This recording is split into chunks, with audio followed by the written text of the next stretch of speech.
Droid Ultra.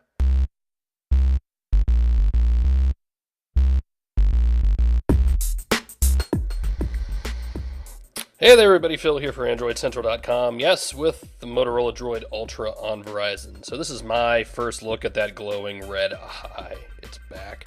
And a quick walkthrough and unboxing here because you people love unboxings. Fine, there's the phone. I've already turned it on. Let's pretend I haven't opened the box.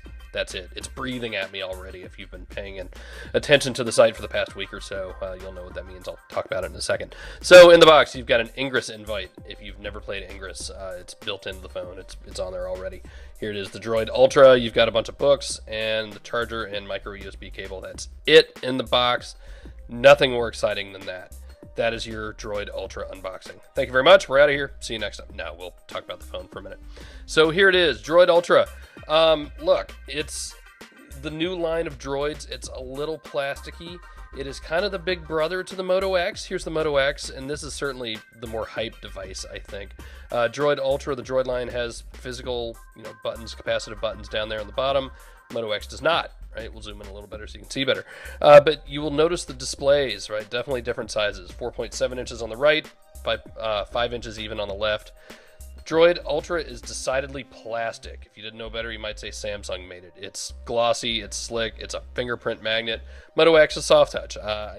If you can hear the sound of my voice, you can tell which one I like better, right? Moto X has a dimple where the Motorola logo is. Cool. 10 megapixel cameras on both. I mean, they're very much cousins, right? They look and feel a lot different. Size isn't totally different. There are your volume buttons and your power button in the same place, although they're a little different. 3.5 millimeter headphone jacks up top, micro USB in the bottom. So all kind of standard fare, right? But definitely two different feeling phones here. So let's kind of focus on Droid Ultra though, because we've talked a lot about the Moto X. We'll talk about it more here in a second. So again, 5-inch display, Super AMOLED, 720p, and you can actually kind of see the difference here compared to the Moto X. Just the pixels per inch, it's less dense. Relatively stock Android 4.2, which is good. I think we're all in agreement that that's about better to have now, right? App drawer, again, stock Android. You've got some preloaded apps, you've got NFL, you see there's Ingress, and a whole bunch of Verizon stuff, which is not surprising in the slightest, I think. Widgets, your standard widget fare. You do have a little bit extra. There's the weird Motorola clocks if you're into those. Oh wait, I've already got those added. Let's see what happens if you try to add it again. Oop, can't put it on that screen. It's like the first time I've ever done a widget. Try it on that one. And nope, can only put it on there once. That's fine. But this is a really cool clock. I know a lot of people like it, so you can expand them out like that. So cool, neat, okay.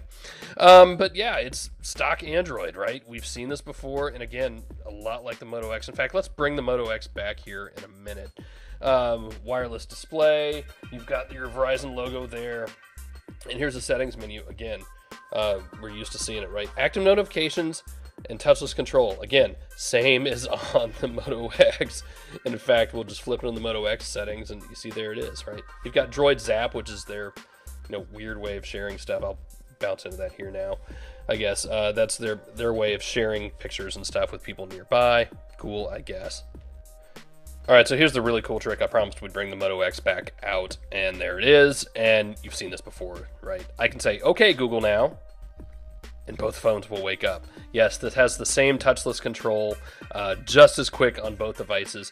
These are, for all intents and purposes, under the hood, the same thing with the Motorola X8 processing cores and contextual computation engines and stuff. And it works really well, so you can trigger them both at the same time because they're that fast, even after having used it for a while. Dive back into the About phone just so you can see exactly what we're talking about. Android 4.2.2. You'd expect to have an update at some point to 4.3.